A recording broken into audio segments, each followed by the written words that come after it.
In this slide, we will see different type of study designs. So let's assume today is, we are in February 2023, and we want to conduct study.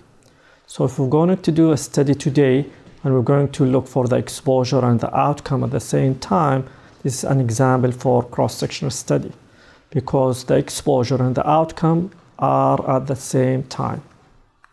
However, if we're going to start today, and then we're going to follow the cases, in the future, we have two options.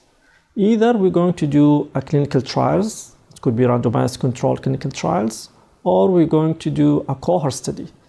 The difference between cohort study and randomized controlled clinical trials is in randomized controlled clinical trial, there is an experiment. However, with the cohort study, there is only a follow-up.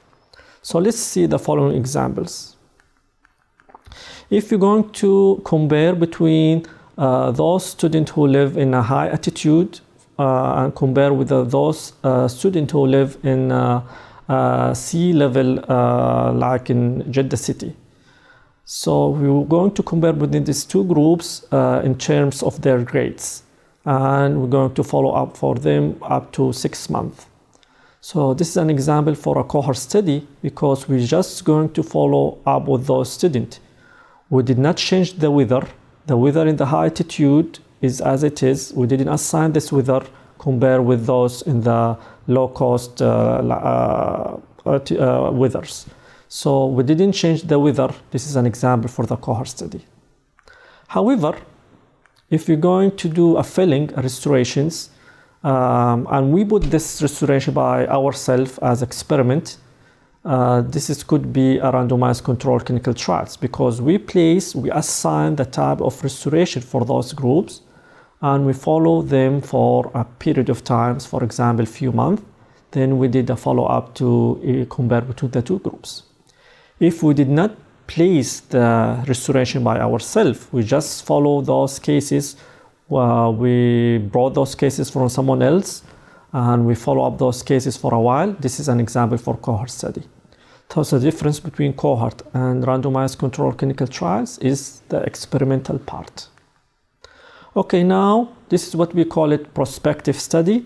Now let's see the retrospective study. In retrospective study, we're going to have two types of study design, either retrospective cohort or case control study. So let's start with retrospective. Let's start with the case control study first. In the case control study, we're going to start with the outcome, and we're going to look backward to the cause of this outcome. So we're going to have a group with the outcome and compare it with a group without the outcome, and then we look backward to what is the cause of these problems. This is a case control study. While in the retrospective cohort, again, it has the same philosophy as prospective cohort. We're going to start with the cause, and then, or the exposure, and then we're going to follow up the cases to the outcome. So let's see the following examples. This is supposed to have 100 implant failures, and we want to compare it with the 100 implant that there was no failures in those implants. So we have now the outcome, which is implant failures, 100 cases versus 100 cases no implant failures.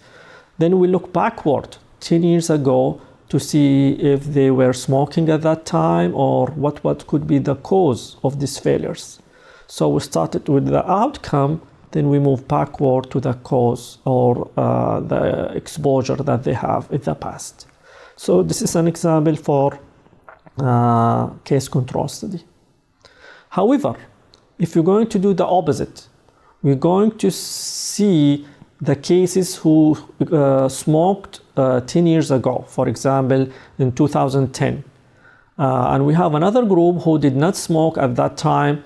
Then we brought the cases today to see how many cases of implant failures we have in the first group and how many cases of implant failures in the second group.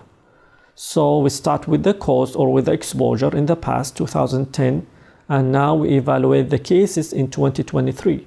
So this is an example for retrospective cohort. So in the case control study, we start from the outcome, we move backward to the cause or exposure. In the retrospective cohort, we start from the exposure or the cause, and we move to the outcome, which is opposite to the case control study. And in the same way, if you're going to do prospective cohort, we start from the cause and we're going to follow up the cases to the outcome. So here we can see the summary from outcome to the cause. This is case control. From the cause or exposure to the outcome, this is cohort. And if there is experimental part, this is going to be randomized controlled clinical trials.